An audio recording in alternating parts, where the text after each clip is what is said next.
Hey y'all, so today is a bit of a different video. We going more on a personal level. I want y'all to know how I think, how I operate, just to get a little bit more clarity on who I am as a person and my thoughts.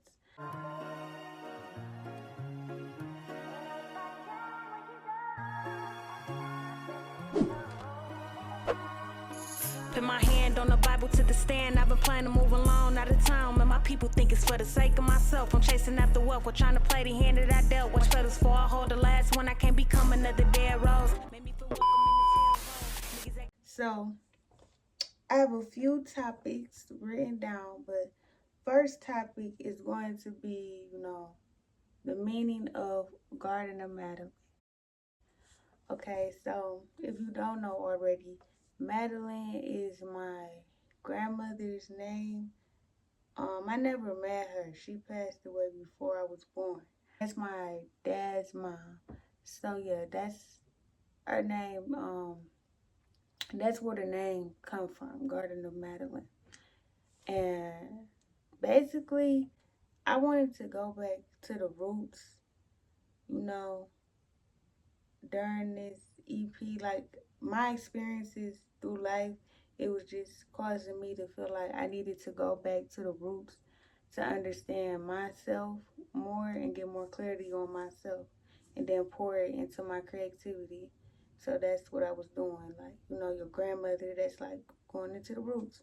So I just chose her since and then also I'm really deep into spiritual stuff. So I feel like that was like a spiritual connection, given that she passed away and is my dad's mother. Okay. Also like um what I was hearing about her, and I heard that I was a lot like her. So that's what also took my interest too, and picking her as the name of my EP. Next thing, so this EP has multiple perspectives and different ways you can look at it. So when I say going back to the roots, not just like in the bloodline standpoint, but more so in everything. So like, how we come from, women and emotional energy. I feel like going back to in the roots in that way as well. And what else? But yeah, so this EP is also big on emotional energy. And that's why I feel important. So that's why it's important for me to choose. I chose a female and for it to be my grandmother. So yeah, touching on emotions now. Okay, this was focused on emotions to give like a creative standpoint of how to master your emotions.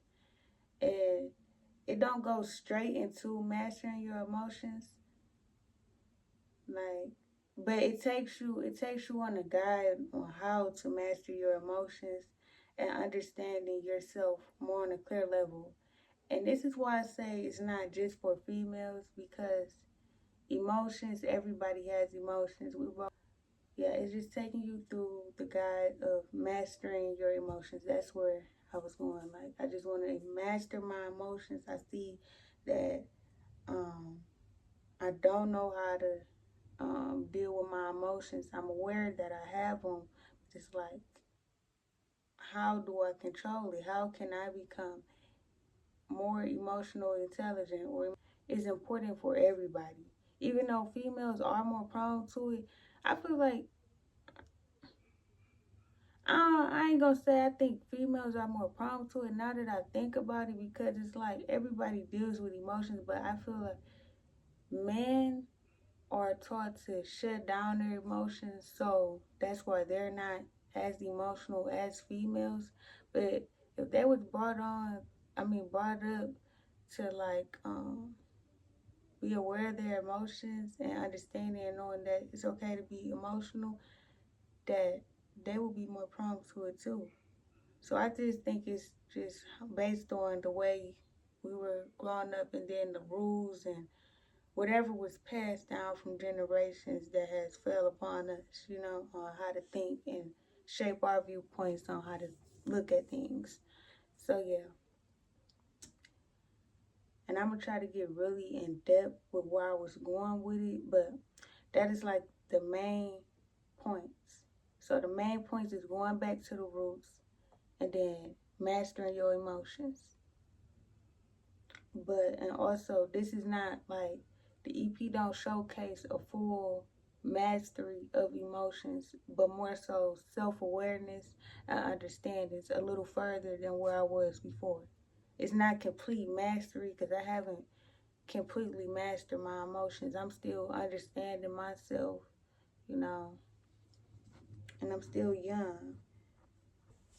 I feel like it's kind of gender wars. I feel like females blame the man blame the females. And it's more so the people that's not really emotional intelligent, normalized in today's society and generation. Like, it's just, I feel like people think it's normal, especially people around my age, think it's normal to call a female a bitch or a hoe. I get if she really is a fucking hoe. Like, I feel like they call, but I feel like they call everybody bitches and hoes. Like, anything, like restoring where we come from, respecting women more. And it's same for women too, respect the men. But since my focus on emotional, we're going to keep it focused on women first. I'm going to touch on that logical side too because I'm not like, oh, women this, women that, just because I'm a girl, I'm very balanced. Because I have brothers, I have a dad, it would be unfair to me unfair to look at something like that. And I got brothers that I love, and they deserve the same respect. And that's another thing. I don't think it's like women give more than men or deserve more respect and all this and all that. And if it wasn't for a woman, you wouldn't be here. No, I don't think like that. I don't put no gender above another. I believe it's supposed to be balanced. And I feel like before we can reach that balanced state, we have to restore respecting women because Earth is emotional energy. Oh, one more thing. It's showing my story as a young girl transforming into a young woman. I wrote this. A lot of this stuff I wrote when I was 18. I wrote when I was 18, 19, and 20. So it was 18 through 20. These are the ages that I was when I wrote this. So it's for all the young girls transforming into women, and then it's also for, women just finding themselves and just people finding themselves in general and just trying to master dealing with their emotions, And how I rap, that's what make it like for men and women, because I rap hard, I rap aggressive, like, Okay, we got them out the way. Going back to the roots, all that ties in. Okay, next, what I was going through when I wrote this EP. Okay, so I have 3 songs on there. The first one, Jack and Jill. Second, No Association. Third, Lowest Painting. Lowest Painting is the oldest song on it. I believe I was 18. But when I was writing about that stuff, the song was written about ages 17 through 18. 17, I feel like, was my hardest time in my life so far. Like, that's when I was finally understanding myself, becoming aware of myself, gaining self-awareness of me, the world, and, just seeing, like, it's a lot of bullshit, and a lot of stuff was passed down that's not right, and just seeing how I was taught, how I was raised, and then even viewing my own boundaries and my habits. It was a lot of that going on. So yeah, I was basically Lois painting. That's the last song on there, but that's really like how it all became. Lois, they all give the EP, but like Lois painting is more like a in depth of me and my feelings. It's more like a more emotional kind of song because it's like my story a little bit and what I was going through. Tap in with Jack and Jill. So Jack and Jill, you know, Jack and Jill is like Adam and Eve story.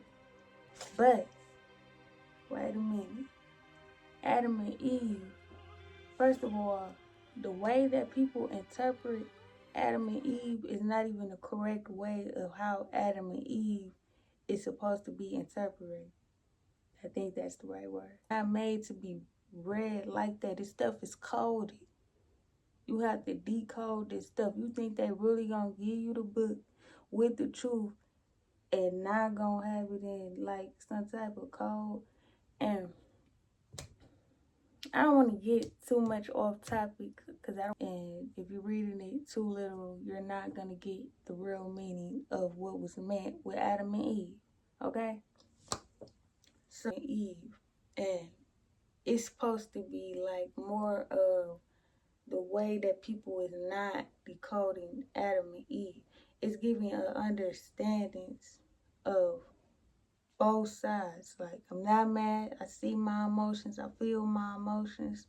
And I'm not going to react. You know? Like that. So Jack and Jill, when you pay attention more to the lyrics, yes, it's a song based off losing your virginity. And I feel like that's really what Adam and Eve is. Like biting the apple, you get more knowledge, you get new experiences and stuff. So that's what Jack and Jill is about. It is about losing your virginity. That song ain't entirely based off losing your virginity, but it's more so dealing with the opposite gender, you know, or just dealing with somebody in a relationship. I ain't gonna say opposite gender because you know, many different people out in the world. And let me pause right there. I'm such a real transparent person. I don't like that certain stuff be, let's say hidden. Like, I feel like this should be more talked about to your kids, losing your virginity. I don't feel like it should be as bad as people make it seem. Like, they just try to make it seem like losing your virginity is so bad. And I feel like I was at a good age, though. I wasn't too young and none. And I really don't feel like, let me stop right there, too. Okay, it is an age where I feel like it's too young. But for the most part, I feel like when you're mentally mature and you feel like that, like not even if you not too fast or whatever, just feel like you mentally mature, bro, go ahead, that's your life, you know? But I'm not telling nobody to do that. I feel like just when you, cause it do come with a lot, like, and if you ain't understanding yourself, I really do feel like you should wait. Not to no fucking marriage though, but like more so loving somebody from an unconditional standpoint and not a conditional standpoint. Like, yeah. That's what Jack and Jill is about. Like just dealing with somebody in a relationship wise and understanding myself first relationship. So it's a lot of them emotions going on and then still trying to figure out myself and it's like you gotta figure out this person in the midst of you trying to figure out yourself. And it's just gonna make it harder for you, you know? So yeah. That was really what I was going through with that song and then I talked about Louis painting and then no association is just like it's basically like and I still have my innocence. I still have my pureness. Like that didn't define me. And that's what no association is. Like don't categorize me, and don't put nothing on me or don't try to judge me, bitch. Cause we all eventually gonna do it or already did it and stuff, and it's like, this is life. And no association, basically like, fuck you, bitch. It just basically is. It's like I'm giving mine more so me, you know? So that's the vibe of no association. Just like, I don't really give a fuck. I'm me regardless. And I'm transparent as fuck. So I have nothing to hide. I live in my truth and I have no regrets. You know, and I stand by God most importantly. That's what no association is. Like, yeah. So yeah, that's basically what I was going through with them songs. I know I'm a little bit all over the place with that. Fast formats to the game like an all-star athlete. Apply some pressure, make it hard for them to pass me. I'm out that lead, I make it hard for one to bag me. Ain't tripping on who first, long as I get mine. Between this love and hate shit, it's a thin line. Love addicts turn to drug addicts, there's no happy ever after. The world tell you lies, niggas so do pastors. I'm an independent artist, don't need no handout. Even when I blend in, I stand out like broken promises.